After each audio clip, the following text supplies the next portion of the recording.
যখন কিছুই খেতে ভালো লাগে না তখনও কিন্তু একটু ভর্তা হলে রুচিটা কিন্তু ফিরে আসে।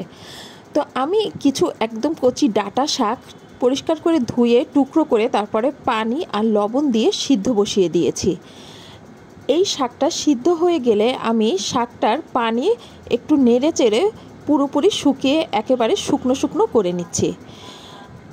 অন্যদিকে একটা কড়াইয়ে আমি সামান্য তেল দিয়ে 3টা শুকনো মরিচ আর কাঁচা মরিচের মাথাটা চিড়ে নিয়েছি যাতে ভাজার সময় ফুটে না ওঠে, এগুলো একসাথে ভেজে নিচ্ছি। ভাজা হয়ে যেতে আমি দিয়ে দিচ্ছি কিছু রসুন কুচি আর দিয়ে দিচ্ছি পেঁয়াজ কুচি। এই পেঁয়াজ রসুন আমি একটু লালচে রং করে ভেজে নিচ্ছি।